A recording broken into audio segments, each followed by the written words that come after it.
diversificación de mercados. Entonces, dijimos el paso 1, había que definir bien el problema y las variables con las que vamos a trabajar. ¿Por qué es muy importante definir las variables? Porque si metemos mucha información, nos perdemos. Después se hace un caos. Entonces tenemos que definir bien la información que deseamos para poderla tener controlada. Pusimos un ejemplo de la distribución de un medicamento para la diabetes en perros y gatos. Dijimos que teníamos un problema que no conocíamos, definimos nuestro universo o nuestra población, que dijimos que iba a ser la Colonia del Valle, pero no tenemos la lista de los integrantes de la Colonia del Valle que tengan una mascota y que además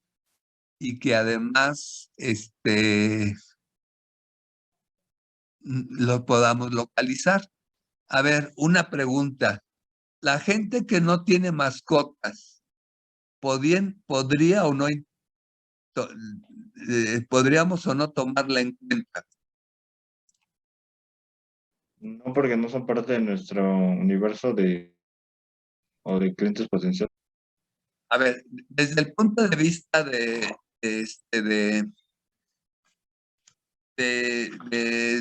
procedimientos, no deberíamos no deberíamos tomarlos en cuenta, porque no tienen una mascota, entonces no entrarían dentro de nuestro universo. Sin embargo, estas personas podrían tener una mascota en unos meses o en un año. Entonces, podríamos hacer una pregunta no. Estrictamente en el procedimiento no deben de entrar los que no tengan mascotas. El problema, pues, que no los conocemos. Entonces ya dijimos que en este caso no podemos hacer un censo, porque un censo es entrevistar al 100% de la población, aquí no es darle la oportunidad, de ser entrevistados, aquí es que todos los del censo se tienen que entrevistar. Y ya dijimos que, pues, que está complicado cuando no tenemos la lista. Entonces, por obligación tenemos que hacer una muestra. Dijimos que podemos hacer una muestra con una muestra probabilística cuando conocemos a toda la población y le vamos a dar la misma oportunidad de ser elegidos. Eso en una muestra probabilística, la técnica generalmente es aleatorio simple, es una de ellas. Le estamos dando la misma oportunidad de ser escogidos. Entonces, la probabilidad de que el tamaño de la muestra represente a toda la población, pues es una probabilidad muy alta, de hasta el 95%. Nunca va a ser del 100%. Ya dijimos que cuando es una muestra existe lo que se llama el error muestral. Entonces, nunca va a ser al 100%, cosa que un censo no tiene error muestral porque estamos entrevistando al 100% de la población, pero sí nos va a dar una confiabilidad hasta del 95% si todo está bien hecho. Entonces, ¿qué significa? Que ese pequeño grupo de personas piensan lo mismo que pensaría toda la población. Y cuando no conocemos al tamaño de la población, dijimos que tendríamos que hacer una muestra no probabilística. Y esa muestra no probabilística es la que vamos a llamar por cuotas. ¿A qué le llamamos cuotas? A las características que nosotros estamos buscando. Entonces dijimos primero podemos ir a los hospitales y clínicas veterinarias donde podemos encuestar a los dueños que tienen mascotas de ese universo, pero también podemos entrevistar a los médicos veterinarios para ver cuántos casos han tenido de diabetes, pequeñas especies, y nos pueden dar sus nombres de las personas y sus direcciones, que eso es difícil, ¿eh? Que un médico ¿cómo se llama? Por profesional no les va a dar las direcciones de sus clientes. Bueno, pero podemos ir a buscarlos a los parques de la zona. Generalmente en días festivos, sábados o domingos, van y pasean a sus perros. También, si existen laboratorios de diagnóstico clínico veterinario, también podemos acudir a ese lugar. Y de ahí podemos ya tomar nuestra muestra. Entonces, la probabilidad de que esa muestra nos diga todo lo que piensa la población, sí es alta, pero no tan alta como una muestra probabilística. Sin embargo, se usa mucho, mucho, mucho. Es la que más se usa para definir a la población y a nuestra muestra, para definir la muestra, perdón. Bueno, entonces habíamos dicho que había que definir el problema y definir una, dos o tres variables de lo que queremos buscar. Aquí definimos, ya habíamos definido unas variables. A ver, Paulina, ¿qué variables definimos?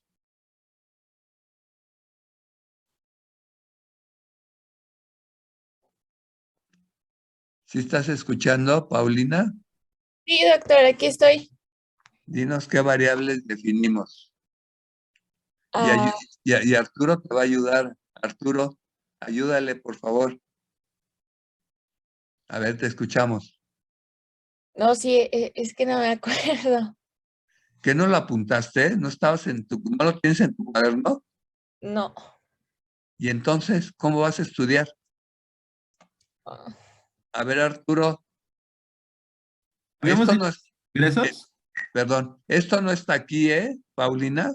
sí, yo sé. Eso no está aquí. ¿O no entraste a la clase? No, sí entré. A ver, recuerda algo debes de recordar. A ver, ¿Qué íbamos a buscar o a conocer en variables? A ver, Arturo, te escuchamos.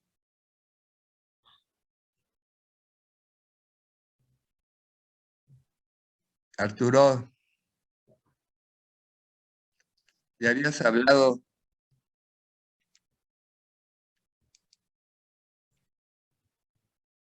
¿Dónde estás?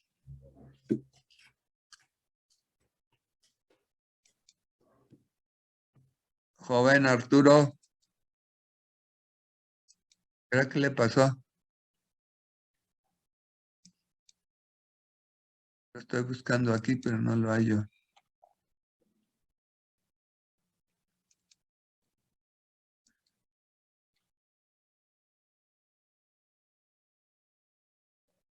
A ver, ayúdenos, por favor. ¿Los ingresos? Dijimos que lo primero, es que lo estabas buscando, ¿verdad? No, yo no soy Arturo. ¿Y tú quién eres? Carlos. A ver, Carlos, una fue, ¿dónde está Arturo, eh? A ver, déjame encontrarlo primero. A ver, Carlos, ¿el primero que fue? ¿Los ingresos? Los ingresos. Bueno, y dijimos que los ingresos era importante. Y la otra, También la costumbre. costumbre. la costumbre de llevarlos al veterinario. Entonces dijimos, era esa, pero faltaba otra. ¿Cuál era? Geografía. La determinación de la población geográficamente. Bueno, entonces ya tenemos, de cada una de esas vamos a sacar una, hipó- una,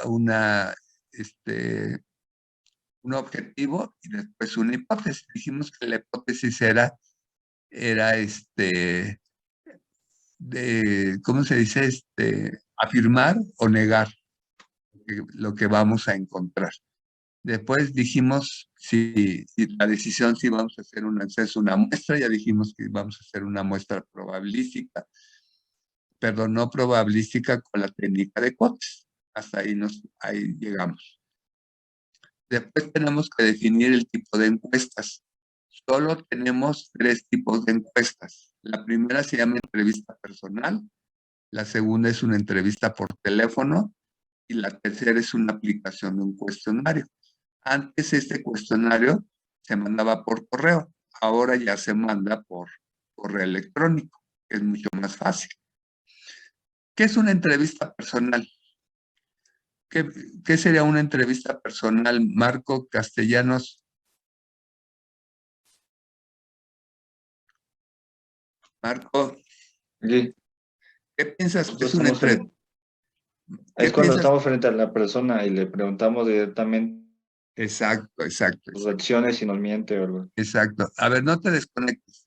Entonces, una entrevista personal es directamente a la persona. ¿Qué ventajas tendría y desventajas que tú pienses que tendría una entrevista personal? De la que tú pienses.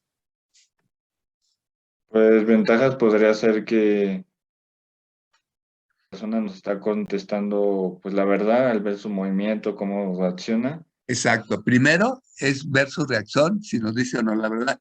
Si no te dice la verdad, ¿qué podrías hacer? ¿Qué podría hacer el encuestador? Si no te está diciendo si tú crees que no te está diciendo la verdad. Porque un encuestador profesional puede detectar si te están o no diciendo la verdad. ¿Qué se puede hacer si no te está diciendo la verdad? A ver, ayúdenle entre todos. ¿Ignorar la entrevista? O sea, no tomarla en cuenta. No. Si estamos personalmente, tenemos la oportunidad de cambiarle la pregunta. O sea, preguntársela de otra manera. Y a ver si así nos contesta. Esa es la gran ventaja de una entrevista personal, que podemos cambiarle la pregunta para lograr, a ver si así sí nos contesta lo que deseamos, la información que necesitamos. Una de esas preguntas que la mayoría se niega a contestar es si le preguntamos cuánto ganas desde el punto de vista económico, pues la mayoría no les quiere contestar, porque van a decir pues que me van a cobrar impuestos, me van a o para qué quieren esa información. Esa es una de las preguntas que la mayoría no quiere contestar. Cuando les preguntan así tal cual, ¿cuánto ganas? Ya sea personalmente o en cuestionario, es lo mismo. Entonces, ¿qué se hace? De los que han contestado una encuesta de este tipo, ¿cómo viene esa pregunta? ¿Cómo viene? Para que no sea tan directa. Vienen en rangos, cuánto gana de tal a tal. Exacto, por salarios mínimos, correcto. Viene, usted está dentro de 1 a 3 salarios mínimos, de 3 a 5, de 5, perdón, o más de 5. Entonces ya nada más se ubica y ya no están contestando exactamente cuánto gana. Correcto, muy bien, gracias. Bueno, entonces la entrevista personal tiene esa gran ventaja de que estoy enfrente de la persona, puedo medir sus reacciones y puede hacerle los cambios. ¿Cuáles serían las desventajas? A ver, entre todos, ¿cuáles serían las desventajas? Que me tengo que transportar al área donde voy a hacer las encuestas. Claro que sí. Entonces, si voy a hacer una encuesta, estoy en México y quiero hacer una encuesta en España, pues ¿cuál sería el gran problema? Los costos de transporte. Claro, pues los costos. Es de alto costo. Aún así, si estoy en la Ciudad de México y quiero hacer una encuesta en Sonora o en Veracruz o en otro estado, pues los costos se elevan y bastante. ¿Y la otra? ¿Cuál sería la otra? ¿El rango de difusión? ¿El rango de qué? ¿De difusión? No. sí va por ahí, pero no es el rango de difusión. ¿Cuál sería el otro problema? ¿El tamaño de qué? De la población. Imagínense si tuvieran 100 personas en una población, bajita la mano, 100 personas, ¿cuándo acabarían de hacerle entrevista a tantos? ¿Ustedes creen que en la Colonia del Valle haya más o menos de personas con una mascota? De 100.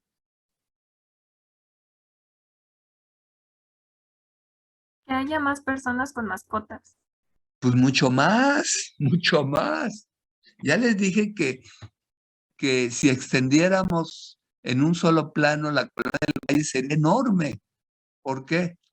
Porque cada edificio, pongámosle, ya ustedes saben que está lleno de edificios. Cada edificio, en promedio, vamos a suponerle que tenga 8 pisos, en promedio, porque hay edificios de 15 pisos, de 5, entonces, si sacamos un promedio, vamos a suponer que son 8 pisos por edificio. Estamos hablando de 8 familias, una por piso. Y a veces cada piso no nada más tiene un solo departamento. Pueden tener 2, 3 o 4 departamentos por piso. Entonces, estamos hablando de que cada piso es una familia. Ya dijimos que ahorita no estamos hablando de la familia tradicional, sino de cualquier tipo de familia. Es enorme, enorme, enorme la cantidad. Por eso hay muchos hospitales veterinarios con mucho éxito en la Colonia del Valle. Entonces hacer una entrevista personal con una población tan grande jamás acabaría, o con una muestra grande. Sería costosísimo. Ya les dije que ¿quién hace eso? Pues el gobierno, el INEGI. Ya lo dijeron ustedes la clase pasada. Entonces, generalmente, si no vamos a hacer un censo, tendría que ser una población pequeña. Por eso se usa tanto las muestras. Bueno, hasta aquí ya no tiene ninguna duda de lo que es entrevista personal. ¿Ventajas, desventajas? ¿Tendrían alguna otra, jóvenes? ¿El entorno? ¿Cuál sería el entorno? O sea, por ejemplo, que fuéramos a hacer, por ejemplo, las encuestas que te piden que si le regalas 10 minutitos de tu tiempo y estás en la calle y Sí, puedes ir apurado. sí, perdón, eso es adelante, ¿eh? Eso lo vamos a ver más adelante. Es Bueno. el tiempo donde vamos a encuestar. Bueno, la Mm. segunda entrevista es entrevista por teléfono. En la entrevista por teléfono, pues, ¿qué ventaja tiene? ¿Qué gran ventaja tiene la entrevista por teléfono? A lo mejor podemos cubrir más terreno bueno, entre comillas, ¿no? Terreno, en menos tiempo. Sí, claro que sí. Tú puedes, desde tu escritorio, puedes hacer una llamada a China, a Rusia, a Japón, a Europa, a Sudamérica, a Centroamérica, a cualquier estado. Si vas a hacer una llamada a otro país, pues tendrías que saber el idioma. Esa sería la desventaja, ¿no? Vas a hablar a China, pues tienes que saber el idioma. Si vas a hablar a Japón, tienes que saber el idioma. Si vas a hablar a Latinoamérica, pues no tienes esa limitante. Esa es una gran ventaja, que puedes hablar a donde quieras, y además es que una llamada telefónica es muy, muy, muy barata. O sea, tiene,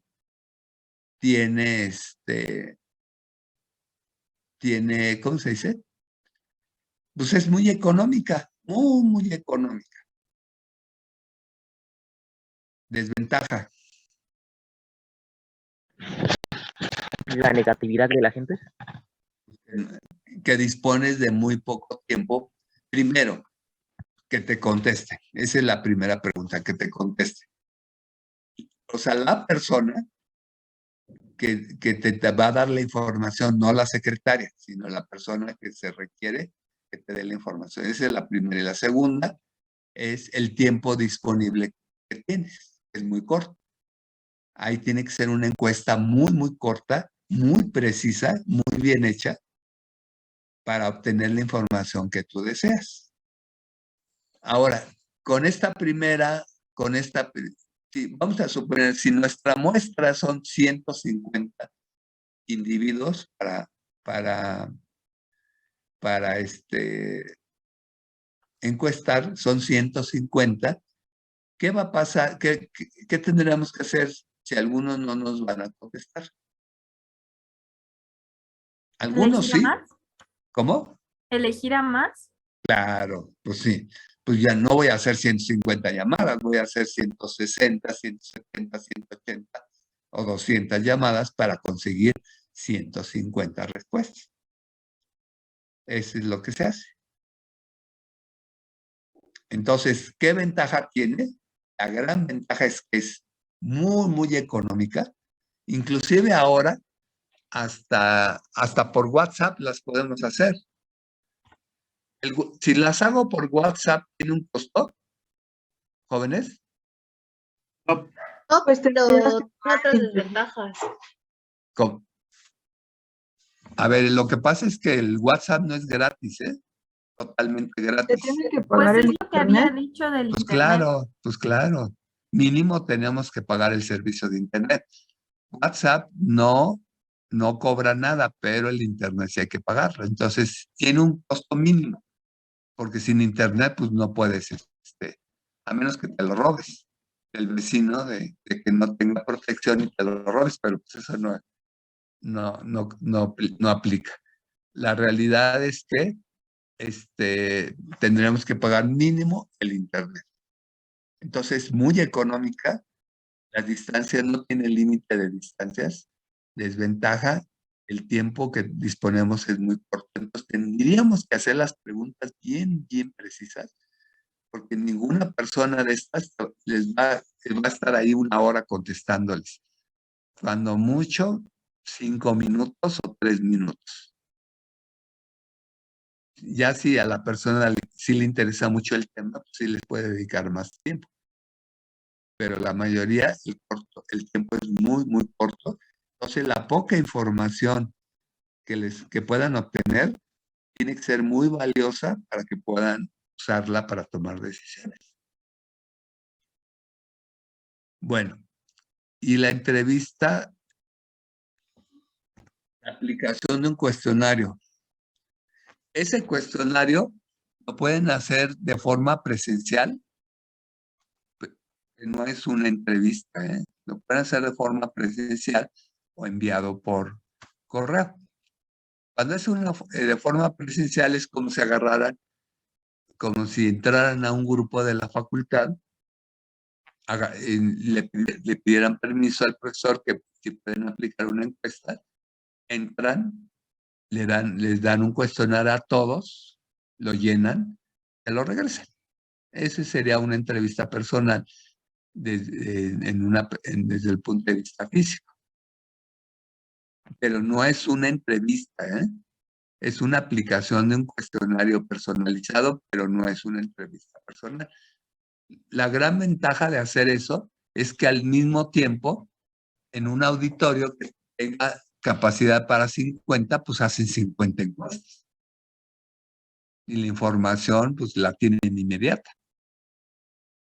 Esa es la gran ventaja, que pueden hacer aplicaciones masivas con un cuestionario. Entonces, la información la tienen inmediata, cosa diferente que si la hacen por correo. Cuando era correo, si la mandan por correo normal, tardaban hasta 1, 2 o 3 semanas en regresar, por lo lento que era el correo. Más le sumamos el tiempo que se tarda la gente en contestar.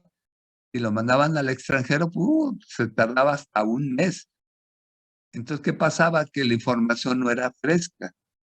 La información podría ser ya no actualizada y no necesariamente les podría servir para tomar decisiones. Lo mismo sucede con un cuestionario por vía email.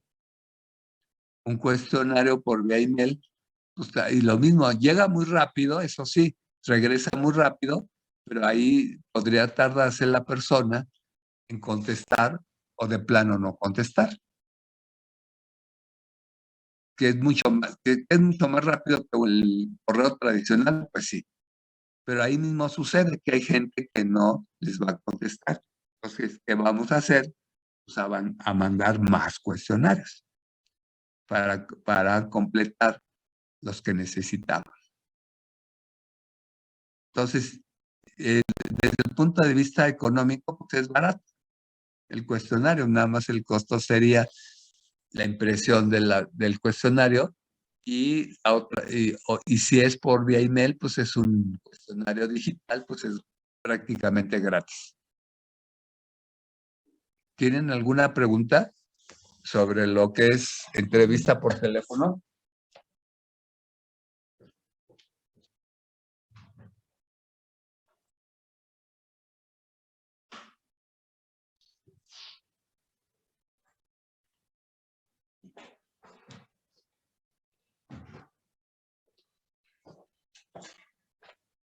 Perdón, no es entrevista por teléfono, es aplicación de un cuestionario. ¿Tienen alguna pregunta, comentario? No, doctor, todo bien. Bueno, entonces ya tenemos los 3 tipos de encuestas, las que más se usan desde el punto de vista de mercado, que son casi las que existen.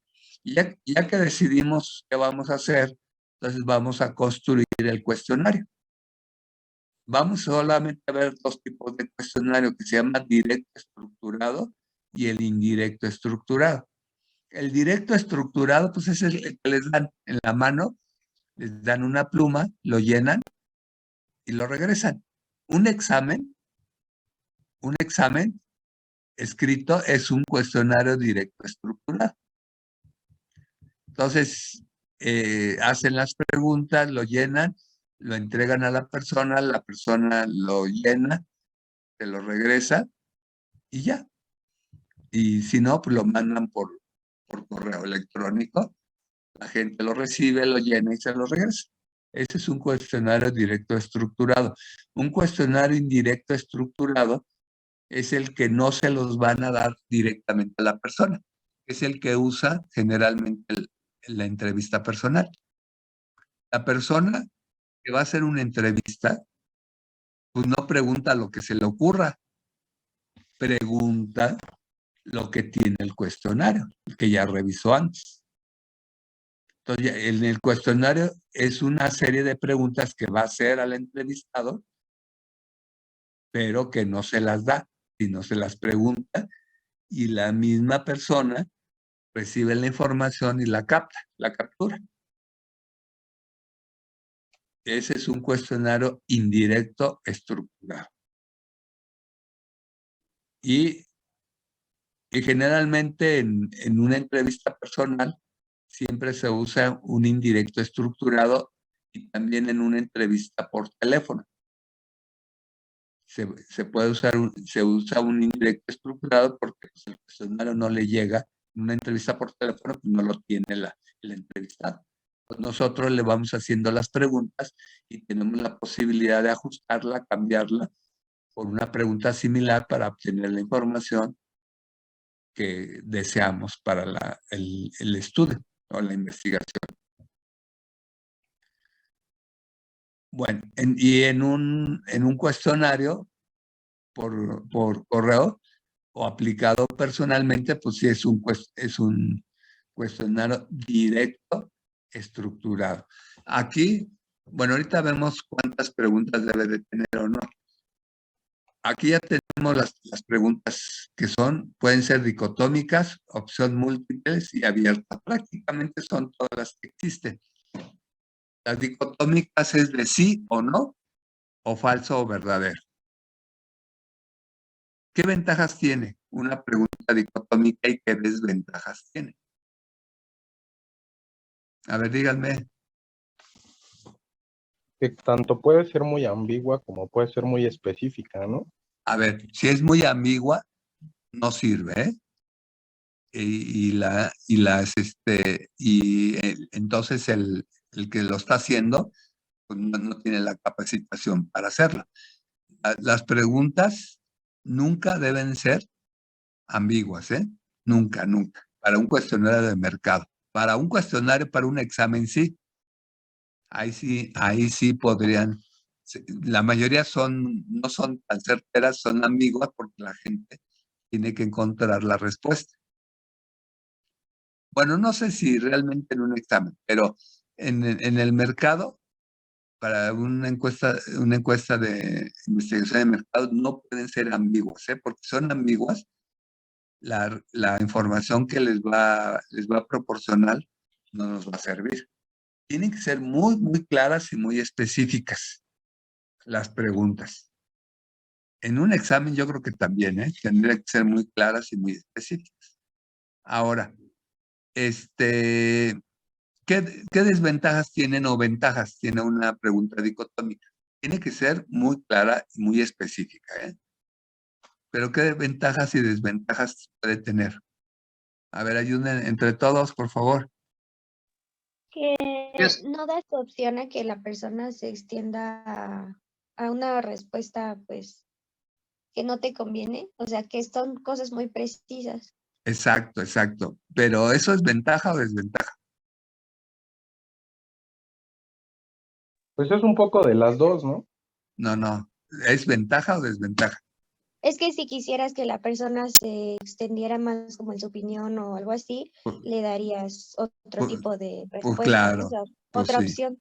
No, Entonces, pues si es quieres que nada más te dé algo preciso, pues lo revisas, exacto, ¿no? exacto. Es una gran ventaja porque ¿dónde está la información aquí que nosotros necesitamos? Está en la pregunta, no en la respuesta. La información que nosotros requerimos para nuestro estudio está en la pregunta. Entonces, pues le vamos a preguntar lo que nosotros necesitamos. Esa es una gran ventaja, que solo nos va a responder lo que necesitamos, no rollo.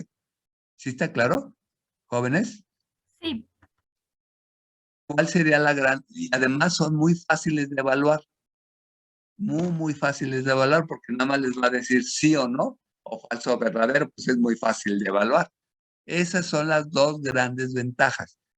Vamos a tener solo la información que necesitamos. Son muy fáciles de evaluar.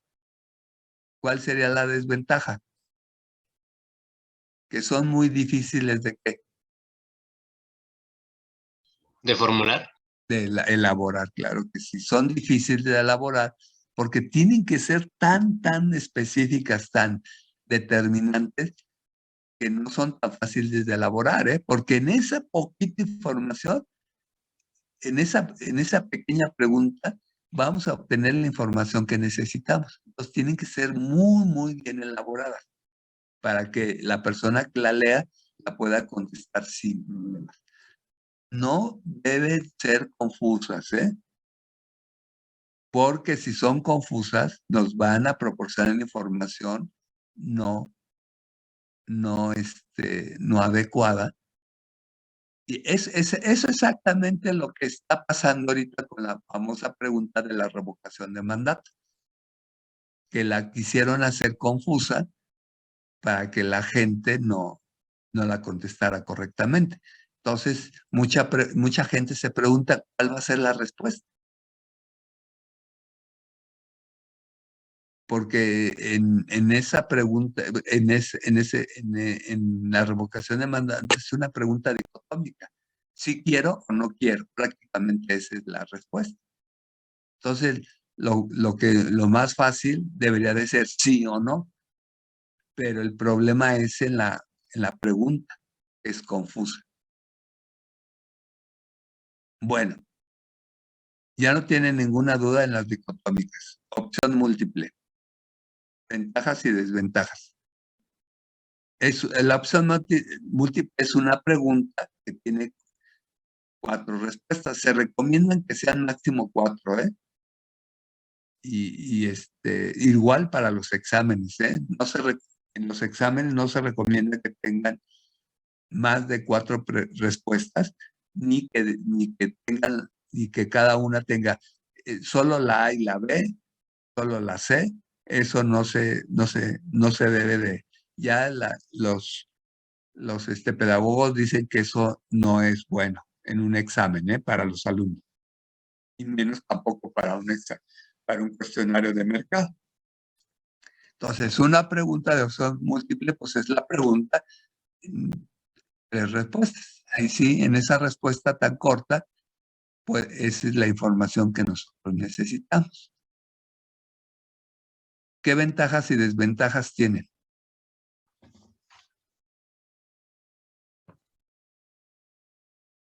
No oigo.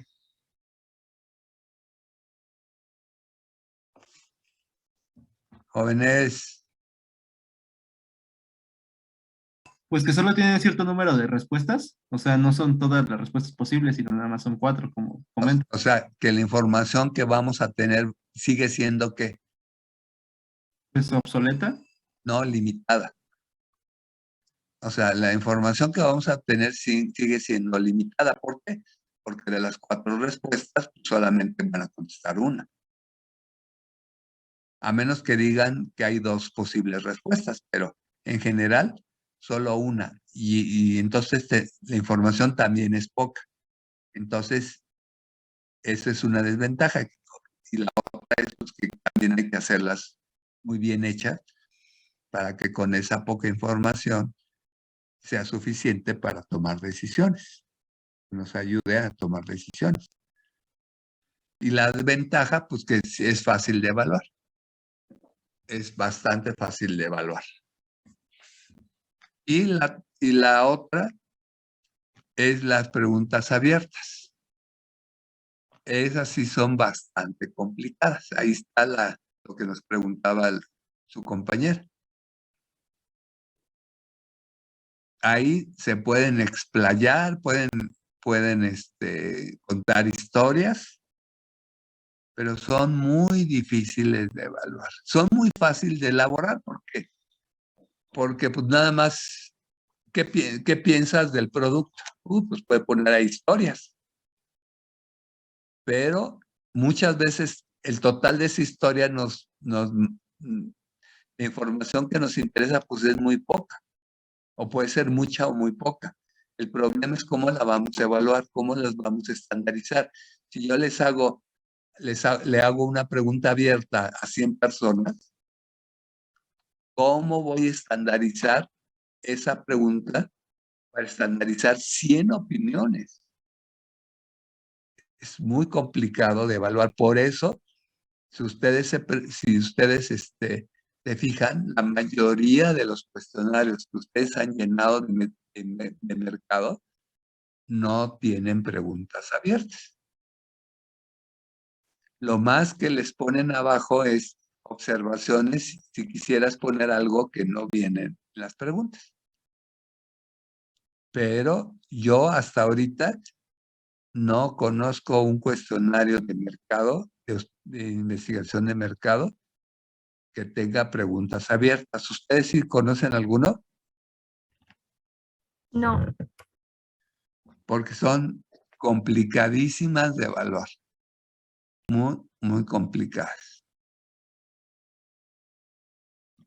Hasta aquí son prácticamente las únicas preguntas que existen para un cuestionario, ¿eh? ¿Tienen alguna pregunta, duda o comentario, jóvenes? No, doctor. Bueno, Doctor. entonces, oigo, No, le decía que no tenemos dudas. O bueno, yo no. correcto. Tipos de cuestionarios, tipos de preguntas. Ustedes son los que contestan son representantes del grupo, ¿eh? Porque ustedes me dicen que no, pues yo puedo entender que todo el grupo dice que no, porque no dice nada. Si alguien se queda con dudas, pues ya es problema de los que no quieren preguntar. Bueno, y después a la siguiente clase pregunto y no saben, ¿verdad? ¿Quién fue? A la compañera que le pregunté al principio, pues no saben. Entonces ahí me doy cuenta si están o no poniendo atención, o si están desayunando o están en otro lado. Bueno. Ahora sí, la recopilación de datos, el trabajo de campo.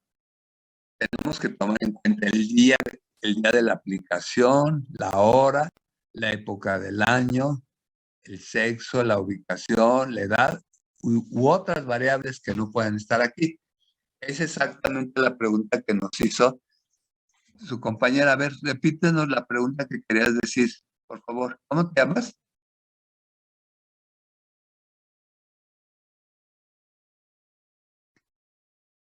A ver, nos hiciste una pregunta respecto a esto. Cuando le dije del Sí. entorno en el que estaba. ¿Cómo te llamas? Mariana. A ver, Mariana, tú hiciste una pregunta respecto a esto. Sí, Pues, o sea que sí, una desventaja de las encuestas personales era el entorno, porque a claro veces que sí. te detienen en la calle y o tienes prisa Claro o que sí, claro que sí. A ver, Mariana, si tú vas a hacer una encuesta, si tú vas a ir a un parque donde tú sabes que llevan los perros a pasear, ¿cómo se llama el parque que está en la Condesa? Ese muy famoso. ¿Parque México? Ese, hay dos, pero hay uno muy, muy famoso, yo creo que sí es ese. Ustedes ven ahí la gente paseando a los perros. Mucho, mucho, mucho, ¿eh? Entonces, Mariana, si tú vas a hacer encuestas ahí en el parque, dinos la hora, el día que lo deberías de hacer. pues sí voy a buscar personas que pasen a sus perros. Normalmente salen en la mañana, que el sol todavía no está tan potente, o hasta la noche, que son los que a veces trabajan y salen a pasear. Pero si trabajan y sacan a sus perros, ¿tú crees que te van a contestar? Pues a veces ni siquiera es las personas que trabajan, normalmente pues contratan servicios de paseadores. Bueno, pero entonces, vamos a suponer que sea la persona. El fin de semana. Sí, pero a ver, espérame, con Mariana primero.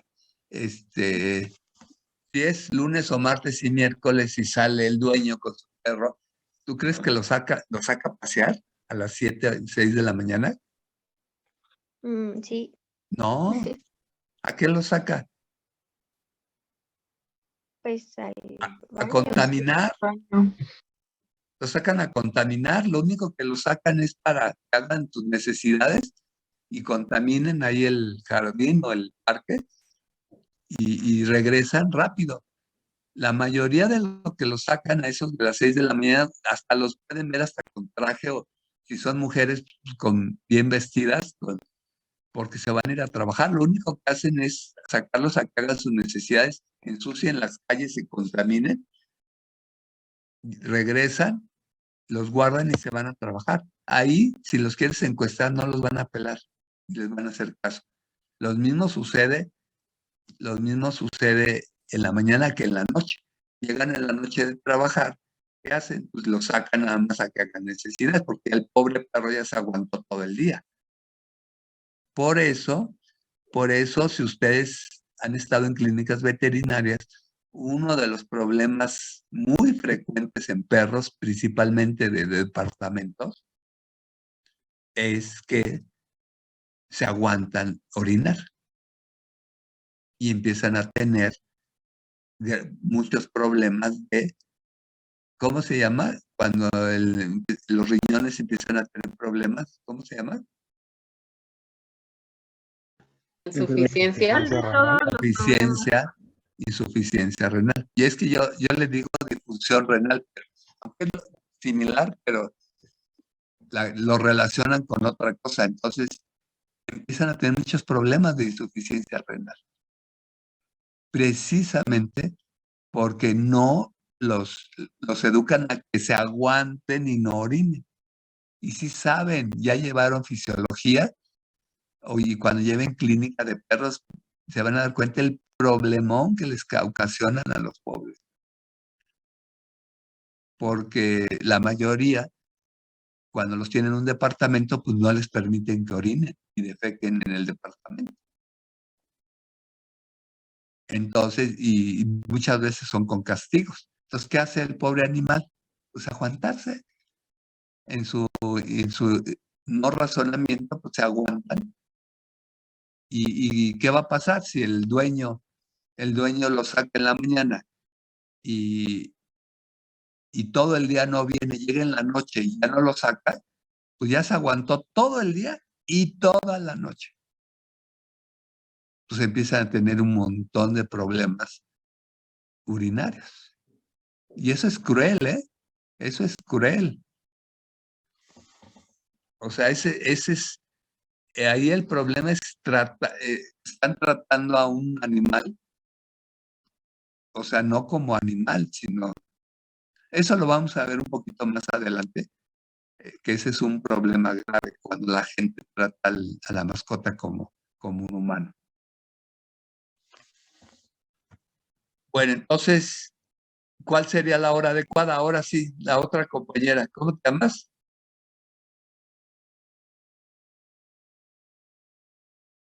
A ver, pélenme. ¿Quién yo? Sí, ¿qué dijiste? ¿Qué estabas diciendo? No, yo solamente dije que mejor los fines de semana. Por eso, entonces, si no lo vas a entrevistar o encuestar en la mañana o en la noche cuando sale A las rápido, 12 del día.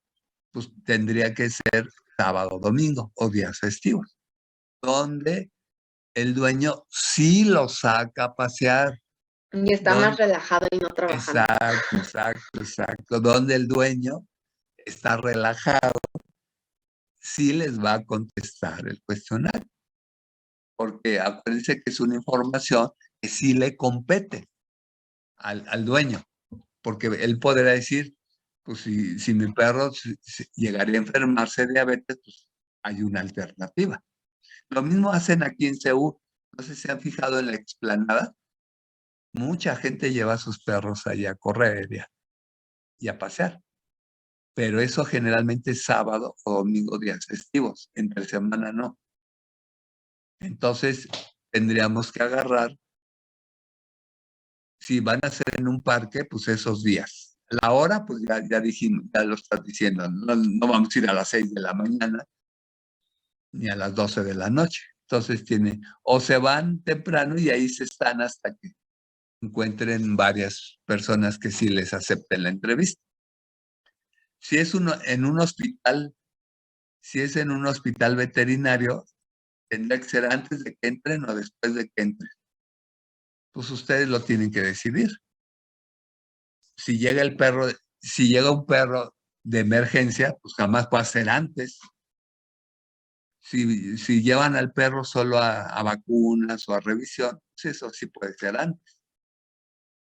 Entonces, pues tienen que tener la sensibilidad de agarrarlos cuando puedan. Puede ser al entrar o al salir, dependiendo de la urgencia que lleven al animal o a la mascota.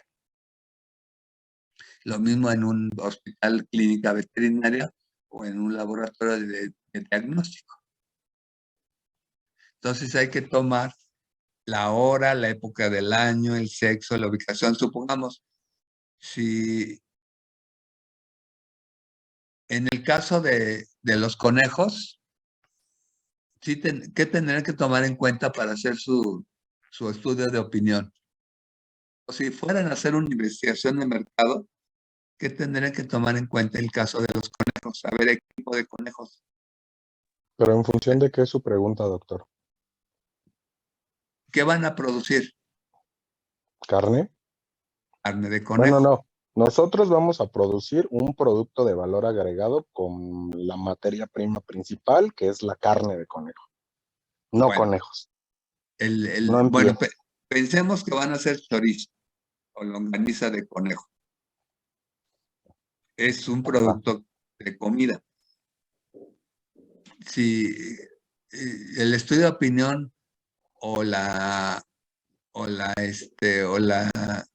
estudio de mercado, la pregunta principal, ¿cuál sería? Entre todos, del equipo, por favor. Pues supongo que si lo consumes, ¿no? Si estás dispuesto a consumirlo, si te gusta, si consumes carnes, embutidos, etc., si estás abierto a comer proteína animal de otro tipo que no sea la tan convencional. Entonces, la pregunta tiene que ser, si estarían dispuestos a comer un embutido con carne de conejo. claro que les tendrías que poner todas las ventajas. Esa sería la pregunta principal. Entonces, ¿dónde los encuestaríamos? En un parque podría ser, pero ¿dónde más podría ser? A ver, Pues equipo, una opción sería donde pues en un restaurante podría ser. La pregunta es, ¿a qué hora? ¿En qué época del año? Si van a ser a mujeres o a hombres. Eso es lo que tendrían que decidir. Aquí sería antes de que entraran o después.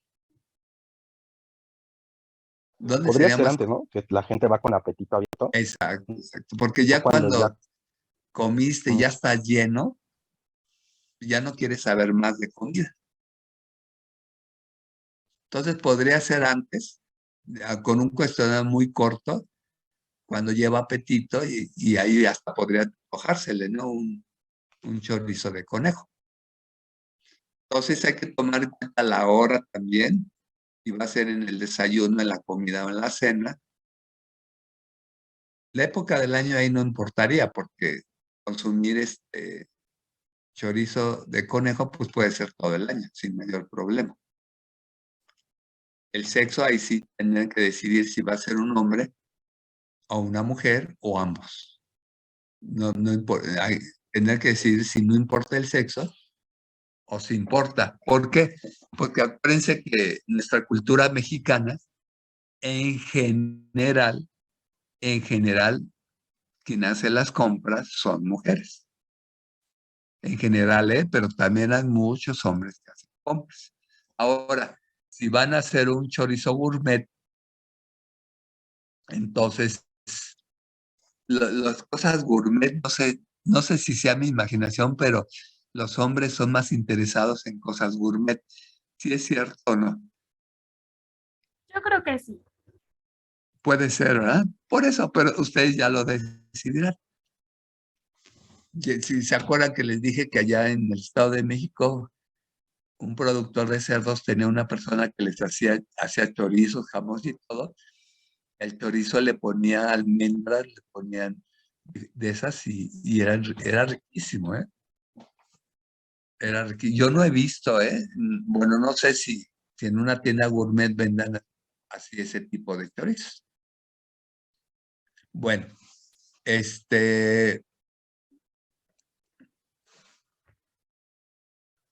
ya tienen, supongamos, si van a hacer, si ustedes producen borrego, con la piel de borrego, hacen chamarras, pues no se van a ir a Acapulco ni a Cancún a ofrecerlas, ¿verdad?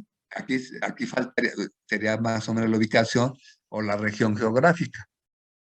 La ubicación puede ser un sinónimo de región geográfica. No se van a ir a Cancún o a Quintana Roo, a Chiapas, a vender chamarras de piel de borrega, o sea, de borrega, como les dice. Entonces aquí entra la región geográfica. Lo mismo, no van a vender paraguas en primavera, ni en invierno. Entonces aquí entraría la época del año. No sé si en peces, ¿cómo le harían? Jóvenes de peces, ¿qué tendrán que tomar en cuenta?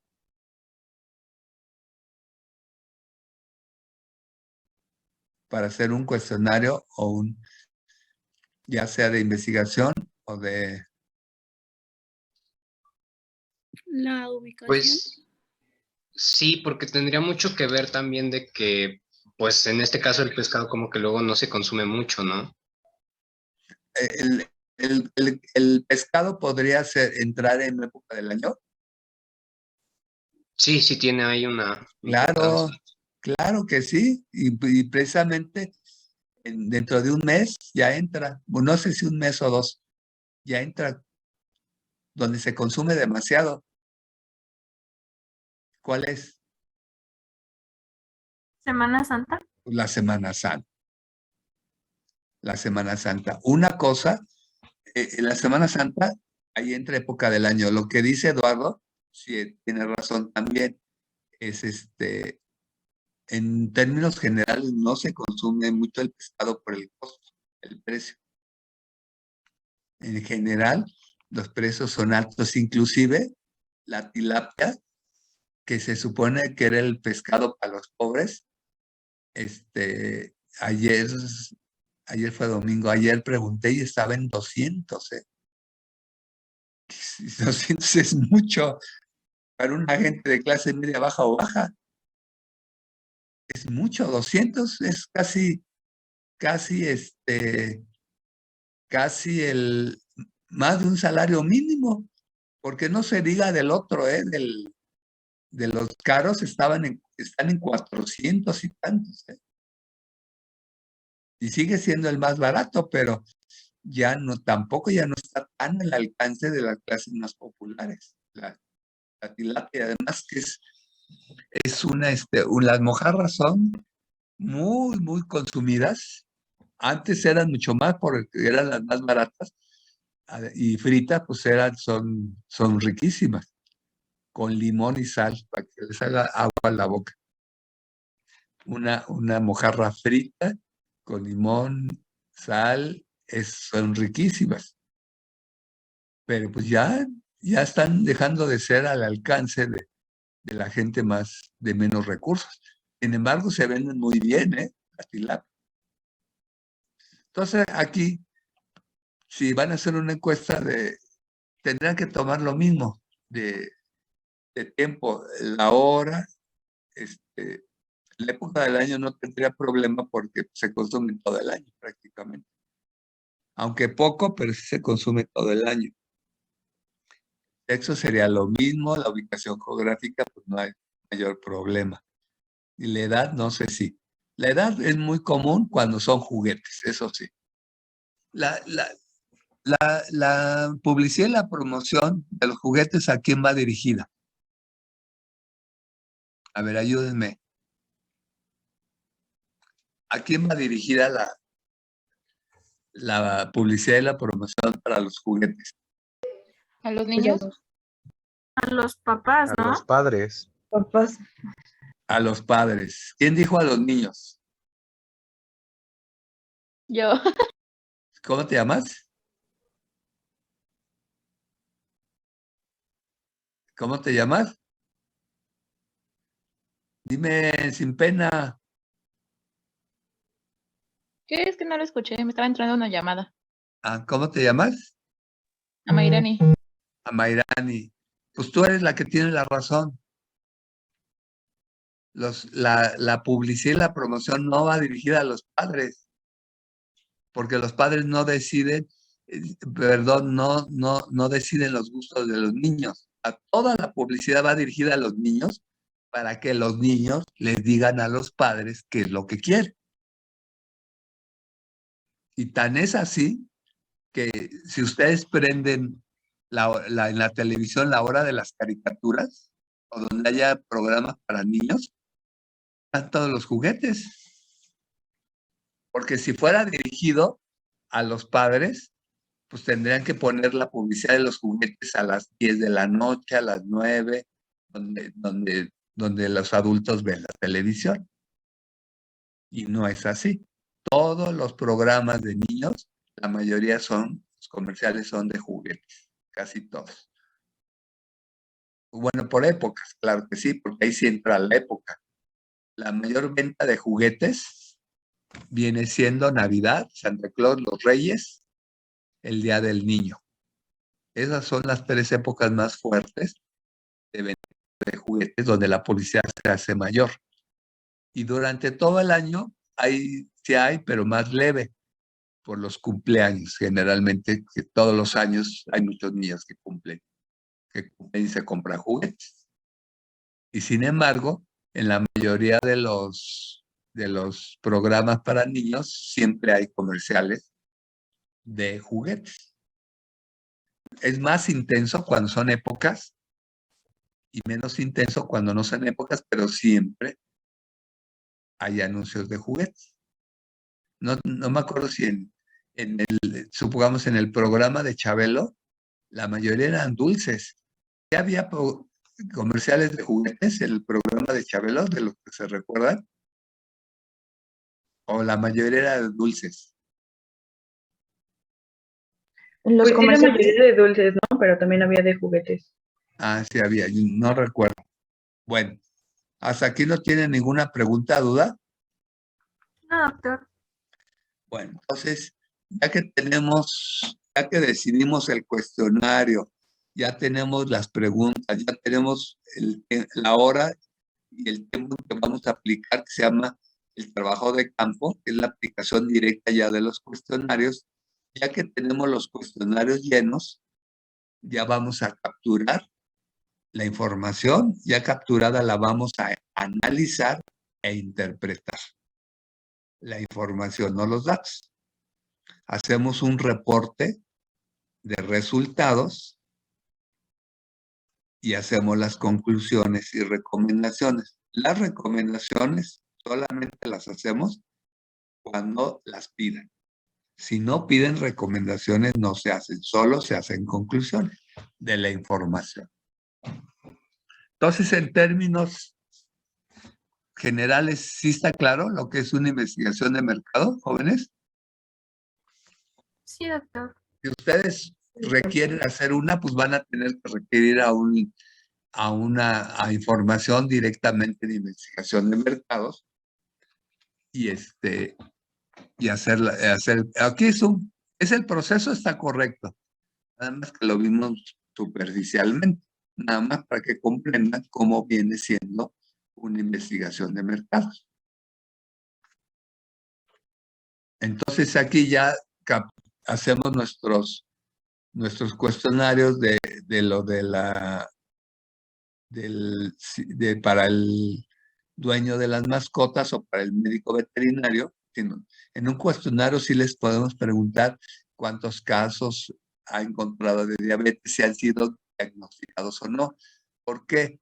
Porque uno de los problemas que tenemos, y eso lo debimos haber incluido en la definición del problema, es que muchos perros o gatos pueden tener diabetes, pero no diagnosticada. Porque hay mucha gente que les da las sobras de la comida a los perros, como sopa de pasta, etcétera, o les da dulces. Entonces, muchos de esos perros y también perros muy obesos podrían tener diabetes, pero no diagnosticada. Entonces, ese sí sería un problema también para nosotros. Tendríamos que, en la definición del problema, tendríamos que trabajar con dueños de perros que tienen diabetes, pero diagnosticada, ¿eh? Y eso es parte de la costumbre de los dueños a llevarlo con el veterinario. O sea, un perro con sobrepeso, que tenga una dieta no adecuada, pues una probabilidad que tenga diabetes es alta. Y esa es una responsabilidad del médico veterinario, de hacerle un test de sangre para saber si tiene o no diabetes. Que no me acuerdo si es tipo 1 o tipo 2, la de la sangre. Y eso tendría que ser responsabilidad de los médicos veterinarios, donde le llevan ustedes las mascotas. Porque un perro saludable, delgado, que hace mucho ejercicio, pues un médico veterinario no va a pensar en un problema de diabetes desde el punto de vista clínico. Ahí sí podría entenderse que no le haga un examen de sangre para diagnosticar diabetes.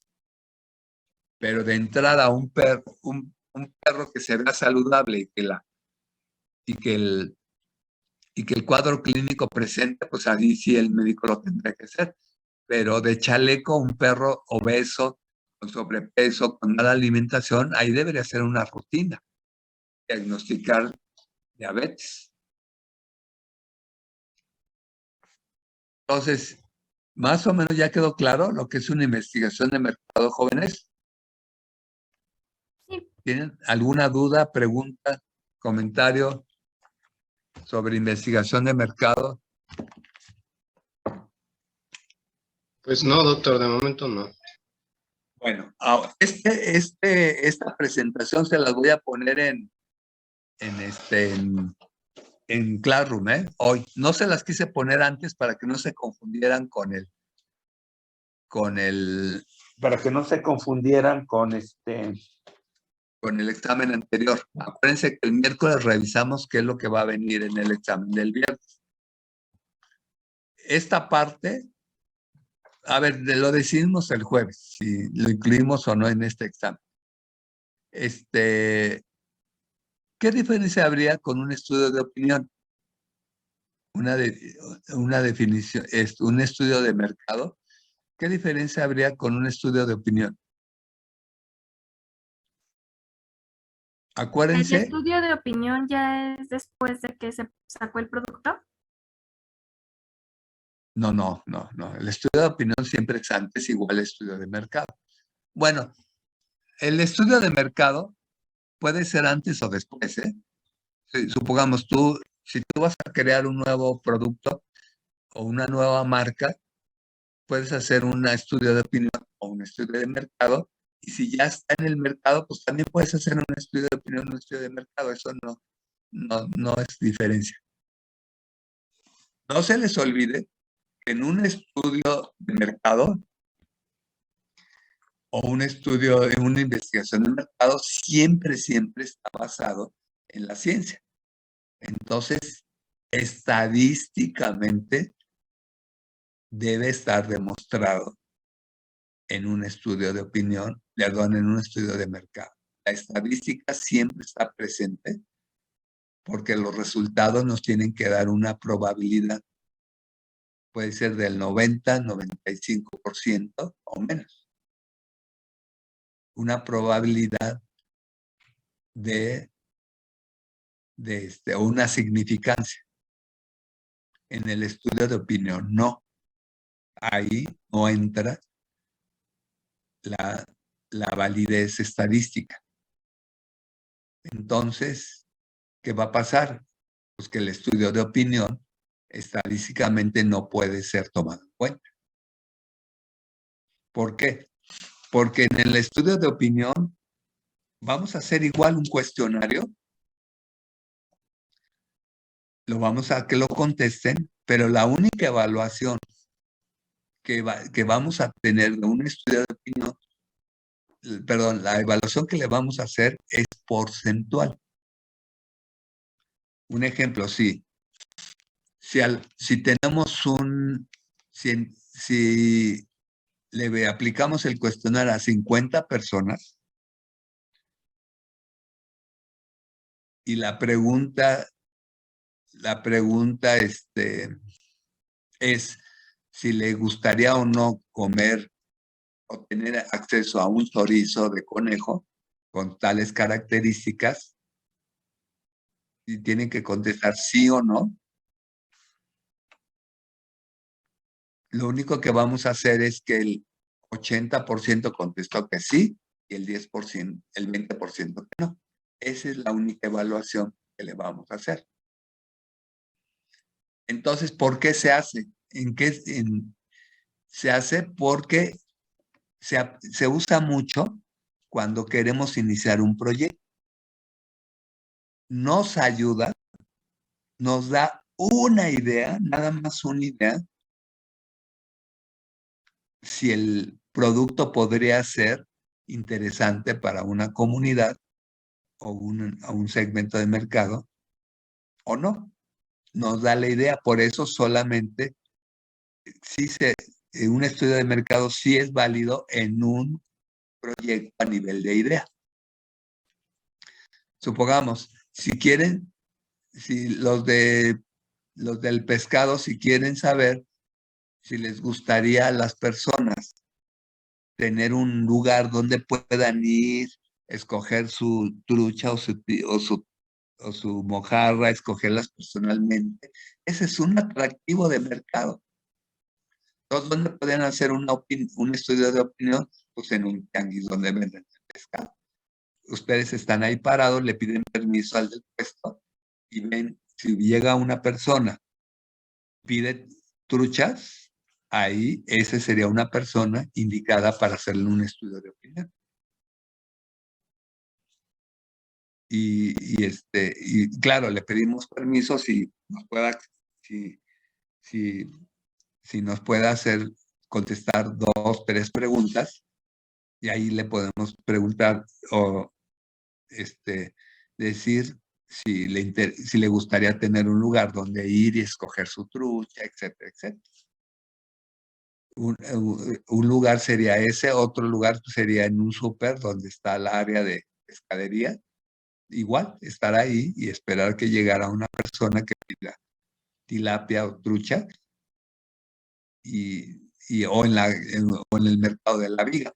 Pero en el mercado de la viga, bueno, también va gente, porque ahí va mucha gente que va a comprar para revender, pero también va gente en el mercado de la viga, que familias que van a comprar para consumo. Ahí estaríamos haciendo también un estudio de opinión tipo por cuotas, pero en realidad sería solo un estudio de opinión que nos va a dar una idea de que si el producto podría ser o no factible, el que queremos producir. Entonces, ¿sí quedó clara la definición de lo que es un estudio de opinión, jóvenes? ¿Sí quedó claro, jóvenes? Sí, doctor. Sí, doctor. Entonces, por eso se usa a nivel de idea solamente. Y si es permitido, ¿por qué? Pues porque es barato, no tienen que invertir gran cantidad. En cambio, una investigación de mercado hay que invertirle mucho lana, ¿eh? Por eso en un proyecto a nivel de idea no se recomienda. Ya cuando se presentó la idea y se acepta que siga adelante, ahí sí podemos aplicar ¿cómo se llama? Una investigación de mercado, ya cuando se aprobó la idea del proyecto y sigue adelante. Bueno, hasta aquí no tienen ninguna duda, comentario, jóvenes. No. No, doc. Bueno, entonces ya tienen más o menos las herramientas para que ya hagan su estudio de mercado. Pueden hacer las preguntas que quieran durante la clase del estudio de mercado o me las mandan por correo. Entonces ya tenemos semana y media para hacer la parte de mercado. Dijimos que es bueno, dije el 9, no, vamos a dejarlo para el sábado 12. No, al domingo, perdón. Cambien la fecha, por favor. El estudio de mercado lo vamos a entregar el domingo 13. ¿Cuándo termina el semestre? El 2 de abril, creo. 2 de abril. Entonces sí hay tiempo.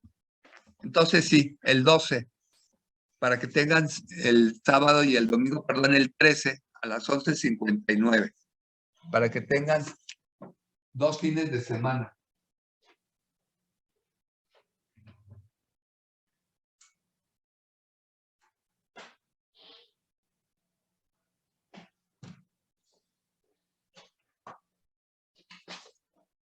Entonces, cambien la fecha, por favor.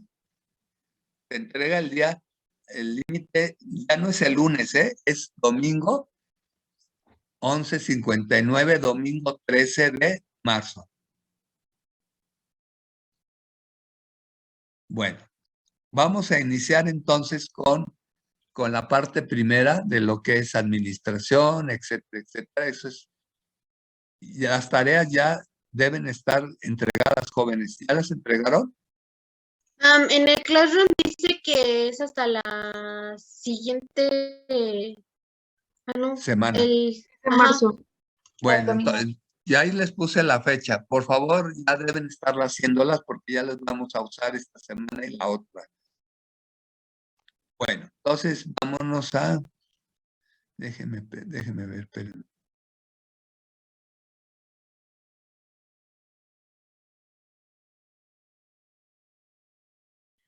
Las escuelas también ya las deben de tener porque ya las vamos a ver. Y hay imágenes. Y también lo del proceso administrativo, ¿eh? Si las pueden entregar antes, esta semana sería mucho mejor, ¿eh? Si las pudieran entregar esta semana, o las terminarían en esta semana, sería mejor. Esta es misión, visión, perfil. Bueno, mejor vamos a poner el programa para que no se me pasen.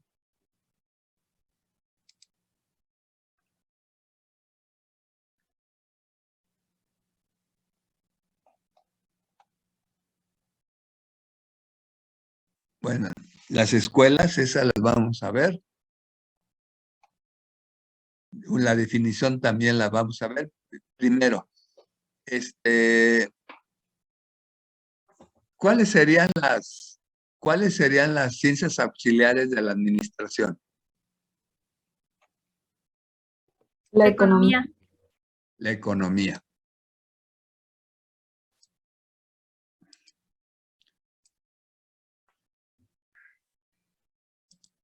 Entonces, aquí tenemos la administración.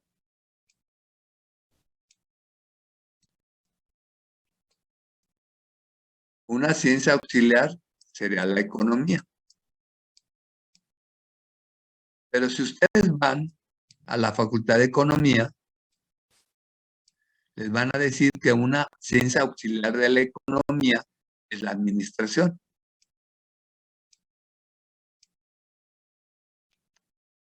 Entonces, ¿cómo está eso? Entramos en el juego del huevo y la gallina. ¿Quién fue primero, el huevo o la gallina? Porque si el primero fue el huevo, pues la pregunta es quién puso el huevo. Y si primero fue la gallina, entonces ¿de qué huevo nació la gallina? Ese es un dilema. Ahora, si la economía es una ciencia auxiliar de la administración para la economía es una ciencia auxiliar de la administración y para la administración es una ciencia auxiliar de la economía, pues entonces, ¿quién tiene la razón? Una u otra. Entonces, pues es un problema. Entonces, ya no se habla de ciencias auxiliares, ¿eh? A ver, ahorita lo vamos a ver bien. Y la economía ayuda a la administración. ¿Es importante de la administración? Claro que sí. Entonces, para administrar requerimos economía. ¿Qué más requerimos para administrar? ¿Qué otra ciencia o técnica? Váyanme diciendo. ¿Estadística? Totalmente. Espérame, economía. Totalmente la estadística. La estadística es importantísima y inclusive la acabamos de ver. Otra. Puede ser la contabilidad, los recursos humanos. A ver, espérame. ¿Qué iba a poner aquí? Economía, ¿qué más dijimos? Estadística. Estadística, correcto. La contabilidad, sí, claro que sí. La contabilidad no es una ciencia, es una técnica, pero también dijimos ciencias o técnicas. Estadística. Los recursos humanos no es una ciencia, ¿eh? ¿Qué otra? Parte de la contabilidad dijimos que es una técnica. Falta otra técnica, ¿eh? Contabilidad. ¿Qué otra ciencia o técnica? Hay faltan muchas.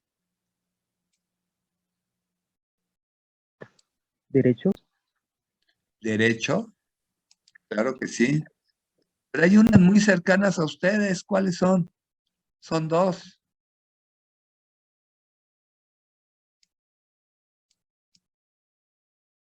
¿Cuáles, jóvenes?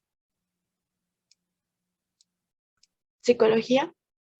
Psicología, pero las más cercanas a ustedes, no, no me la están diciendo. A ver.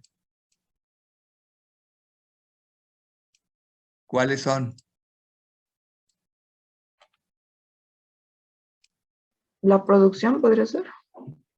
¿Cómo se llama en ciencia? ¿Qué ciencia La es? zootecnia. La zootecnia, claro que sí. La zootecnia es una ciencia. Totalmente. ¿Y cuál es otra? La que estamos estudiando. O yo ya estudié y ustedes están estudiando. ¿Cuál es la otra ciencia? Medicina. Pues claro, la medicina totalmente es una ciencia. Pero faltan otras. ¿Cuáles son?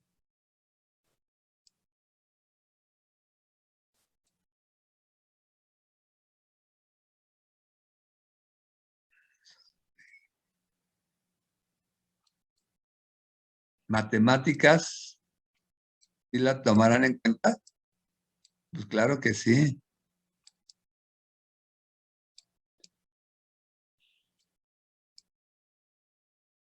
¿Faltaría alguna otra? Bueno, ahorita si nos ¿Puede ser geografía serán. o sociología? No sé. Sociología, sí. Eso. Sociología, sí, correcto. Medicina, zootecnia.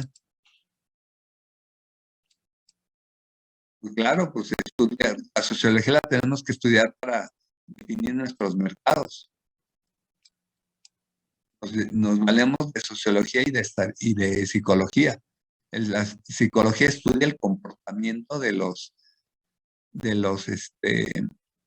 consumidores y la sociología estudia los niveles sociales que hay en la sociedad, bueno, o en el mercado. Bueno, vamos a dejarlo ahí. Si ya se nos ocurre otra, pues ya ahí está. Entonces, todo esto, adentro, ¿qué hay? ¿Qué le podemos poner adentro? Aquí, ¿qué nombre le pongo? Que englobe a todo. ¿Una Ya lo vi. empresa? Pues Ciencias o claro. técnicas complementarias. No, una empresa. Para poder tener, desarrollar una empresa y después ya que ya esté estructurada, funcione, necesitamos de todas estas cosas. Faltó una importantísima que les dije que... Mercadotecnia. Exacto. Mercadotecnia es una técnica, por eso se dice mercadotecnia. Se considera una técnica, ¿eh? Aunque uno le dice marketing etcétera, etcétera, pero se considera una técnica. Mercadotecnia. Pues si no hay esto, pues no hay nada. ¿Cómo vamos a conocer a los productos?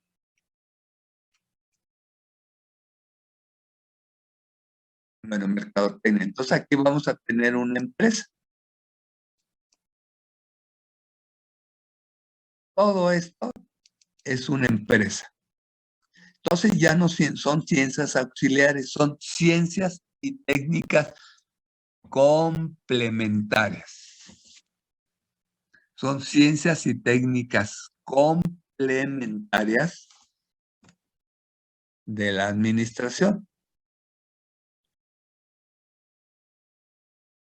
Inclusive en el programa ya no dice ciencias complementarias, dice relación con otras disciplinas, precisamente por lo mismo.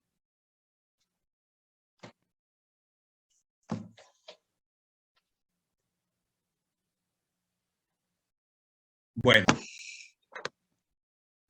entonces la pregunta es,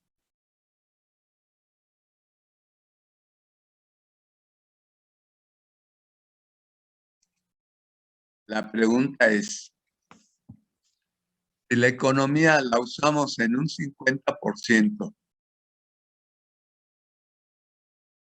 y el derecho lo usamos en 0.5%, ¿quién es más importante?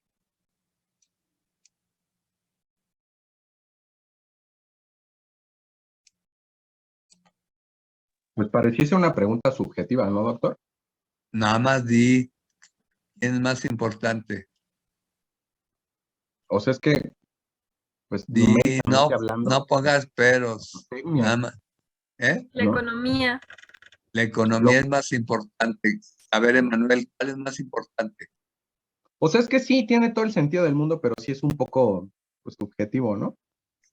No importa eso. Dinos Ah, cuál es más importante. La que tiene el 50%, esa es la más importante. Esa es la pregunta. Brenda, Mm, Pues también, o sea, yo diría que la que tiene 50. Andrea Paola, 50. y estamos diciendo que esa no es la única respuesta, ¿eh? Eduardo, Sí, tal vez 50. Paulina, ¿nadie tiene ninguna otra respuesta? Pues yo ya le dije que yo no estoy de acuerdo con lo que dijo, pero Por eso dime cuál otra respuesta tienes. Es que dices, no estoy de acuerdo, pero no dices en qué. En- pues es que supongo que en función de cómo se aplica cada una de estas técnicas o ciencias que lo secundan, que lo circundan, supongo que todas son importantes en el nivel de aplicación, ¿no? No creo que haya una más importante que otras y todas se confabulan a para que ver, las cosas ahí está, funcionen. ahí. Ahí está parte de la respuesta. El otro, Emanuel Hernández,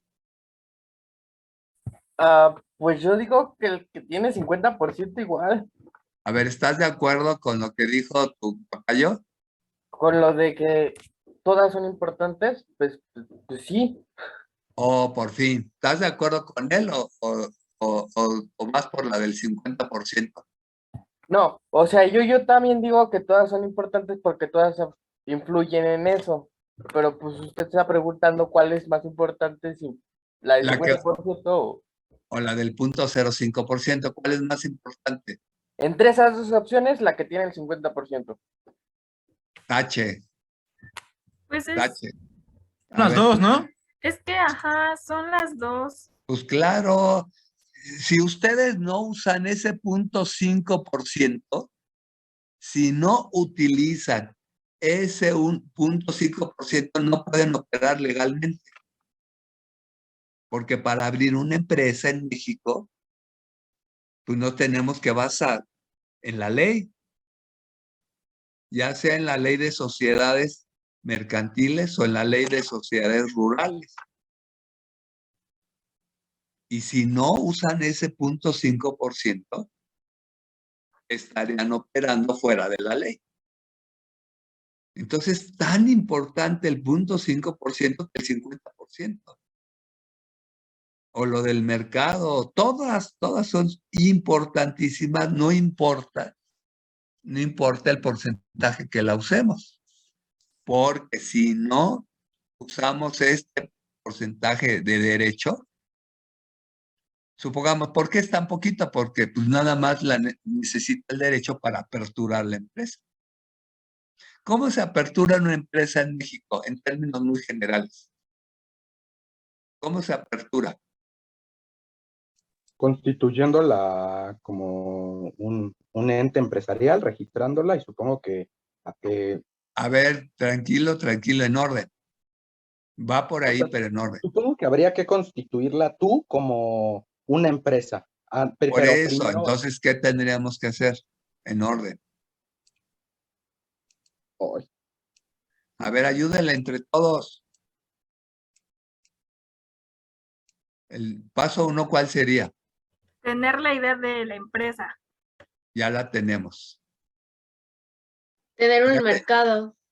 No. Todo ese es el proyecto. Pero no estamos refiriéndonos a eso. Sí estaba bien, Emanuel, pero no lo aterrizó. Primero, pues hay que juntarnos, decidir, ¿yo voy a ser el único dueño o vamos a haber varios dueños? Entonces, empresas grandes, la mayoría son varios. Entonces, primero se tienen que juntar los socios. Estos socios que se van a juntar, pues ya está el proyecto, ya sabemos qué vamos a hacer. Vamos a suponer que queremos montar un hospital veterinario. Ahí hay que invertirle bastante. Entonces, si nosotros no tenemos todo el dinero, pues juntamos varios socios. Cuando es una sola persona, pues ya no hay problema. Pero si son dos o más, ya son socios. Pueden ser 2 socios, 3, 4 o 5, eso no importa. Se juntan los socios. Paso 2, estamos hablando de conforme a la ley, ¿eh? ¿Cuál sería el paso 2? Ya nos juntamos. Paso 2, que nos pide la ley. Por ahí vas, Emanuel, pero ¿cómo se llamaría ese paso 2? ¿O qué tendríamos que hacer? No va de la mano de la parte de el SAT y el registro en Hacienda y... No, el paso 2 sería elaborar el acta constitutiva. Entonces tenemos que elaborar el acta constitutiva. ¿Qué es un acta constitutiva? También se le llama de apertura de la empresa. Pero legalmente es un acta constitutiva. ¿De constitución de qué? De la empresa. ¿Está claro? Entonces tenemos que elaborar el acta constitutiva o de apertura para operar legalmente, ¿eh?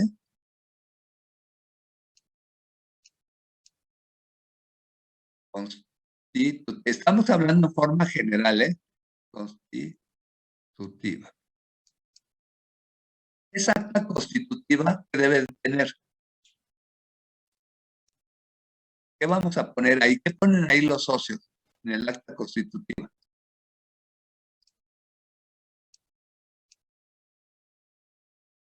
¿Qué ponen? ¿El dueño o los socios? ¿Qué vamos a poner? Pues lo que nos interesa a los socios. ¿Y qué nos interesa?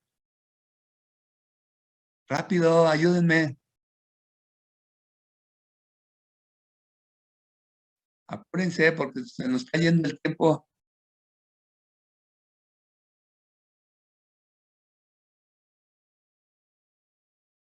No los oigo. ¿Qué vamos a poner en el acta constitutiva?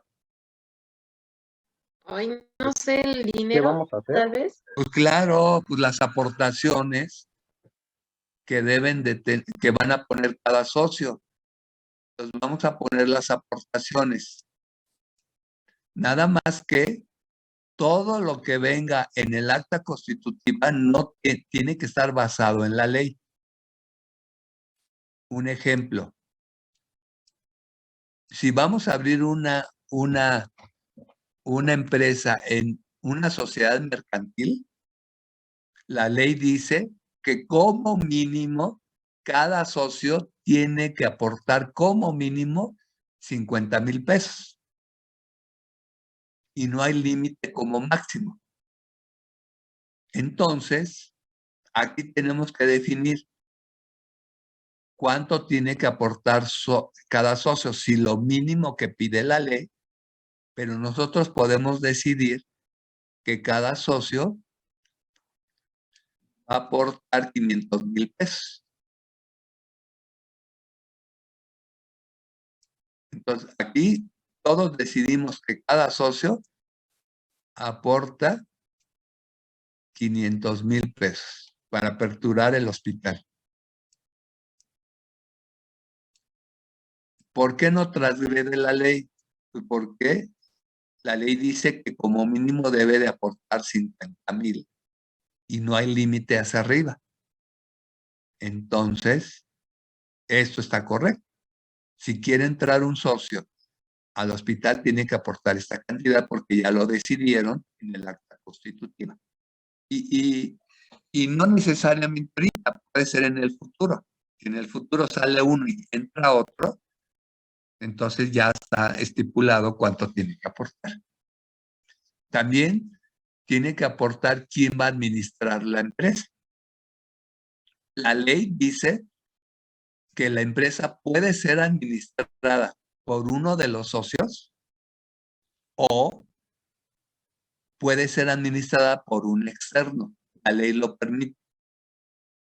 Entonces aquí podemos definir si queremos que lo administre un extraño o podemos decidir que siempre lo tiene que administrar uno de los socios. Tiene que estar estipulado. Vamos a suponer que aquí vamos a definir que va a ser administrado por uno de los socios. Entonces siempre el administrador tiene que ser algún socio, que tiene que ser votado por todos. Entonces todo lo que nos interese a los socios para la empresa la vamos a ir estipulando en el acta constitutiva, siempre y cuando sea basado en la ley. Entonces, si la vamos a abrir en una ley de sociedades mercantiles, tenemos que revisar la ley. Por eso hay abogados mercantiles que ayudan a empresarios a abrir empresas o a socios a abrir empresas conforme a la ley para que no haya problema. ¿Cuál es dentro de las sociedades mercantiles, cuál es la más importante? Una que todos conocemos, que son 4 letras. La de sociedad anónima de capital variable, ¿no? Exacto, esa es la más común, que casi todas las empresas están abriendo en sociedad anónima de capital variable. Las otras que existen, nada más se las voy a mencionar, es el comandita simple, comandita por acciones, sociedad en nombre colectivo. Esas son las que vienen en la ley. Y hay otra que viene, que también es muy importante, que viene dentro de las sociedades mercantiles, que es la de cooperativas. Ya habíamos hablado de la cooperativa Pascual y la de Cruz Azul. Las cooperativas vienen especificadas en la ley de sociedades mercantiles. Entonces, la sociedad anónima, pues significa que son varios socios anónimos, se supone. Capital variable es que cada socio puede aportar diferentes cantidades por encima de 50,000 pesos. Eso se llama capital variable, que no todos los socios aportan lo mismo. Y este capital, esta aportación de cada socio, porque nosotros también podemos estipular en el acta constitutiva que cada socio debe aportar lo que pide la ley, nada más, que son los 50,000 pesos. Pero para una empresa grande, 50,000 pesos no sirve de nada. Entonces, por eso permiten que las cantidades puedan ser mayores. Y estas aportaciones de capital variable, la ley permite que sea en dinero o sea en especie. Claro, valuados en dinero. ¿A qué se refiere en especie?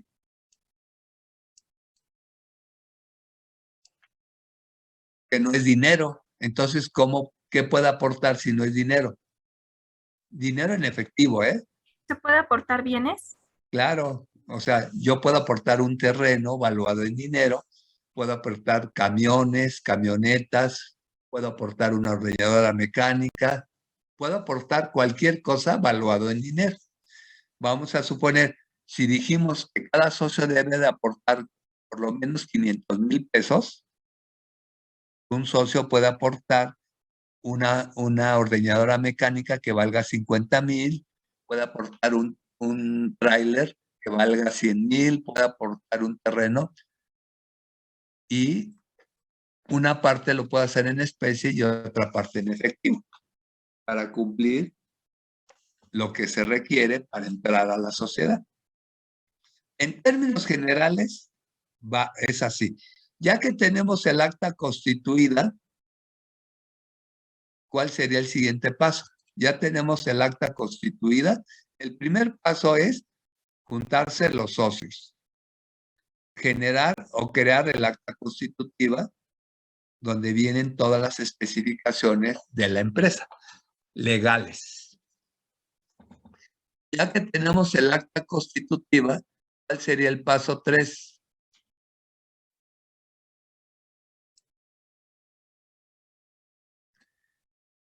Llevarla para que le den validez legal. ¿Quién le da la validez legal? ¿Quiénes son los que le dan validez ¿Un abogado? legal? Sí, pero ¿dónde está el abogado? El notario. La notaría. La notaría le da validez legal. Ustedes llevan el documento a la notaría y la notaría les dice, ¿qué hace la notaría? Pues revisa que todo lo que esté en el acta constitutiva esté conforme a la ley. Le da validez legal. Ya que el notario le dio el visto bueno, el paso siguiente es el registrar. Tenemos que registrar a la empresa. Si es una empresa agropecuaria, la tenemos que registrar en el Registro Agrario Nacional, y si es una empresa mercantil, la tenemos que registrar en el Registro Público de Comercio. Entonces, si es una empresa mercantil, la tenemos que registrar en el Registro Público de Comercio, y en todo el país existe. Lo que no recuerdo si es federal o es por estados. Y si es una empresa rural o de campo, lo vamos a registrar en el Registro Agrario Nacional. Este Registro Agrario Nacional operó Salinas de Gortari cuando modificó el 27 constitucional. Eso se los voy a explicar el miércoles. Entonces, en términos generales, estos serían los pasos para aperturar una empresa en México. Hay que hacer muchos otros, pero en términos generales serían estos. Se juntan los socios, generan su acta constitutiva, lo llevan al notario para que le dé validez legal y ya la registramos en el Registro Público de Comercio y el Registro Agrario Nacional. A partir de aquí, ustedes tienen obligaciones con el gobierno y el gobierno tiene obligaciones con ustedes. Sus obligaciones de ustedes con el gobierno, ¿cuál sería? Doctor, ya son las 11 y Sí. tengo examen. Sí, ya te puedo decir, pero nada más los que se queden, ¿cuáles serían las obligaciones del gobierno? ¿Cuáles serían las obligaciones del gobierno? Perdón, de ustedes como empresa para el gobierno. Díganme rápido. ¿Aportar capital? Pues claro, pagar impuestos es la más importante. Ustedes ya tendrían responsabilidades para el gobierno para pagar impuestos. ¿Y el gobierno para ustedes cuál sería? Una de las más importantes. ¿Permitirnos operar? Sí, pero ¿cómo el gobierno qué les tiene que dar de garantía?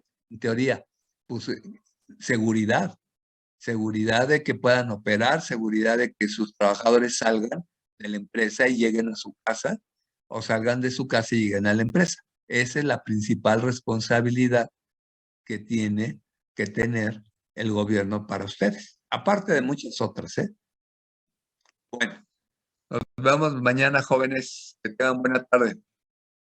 Hasta mañana, doctor. Gracias, doctor. Bonita Gracias, tarde. doctor. Buena tarde. Adiós a todos.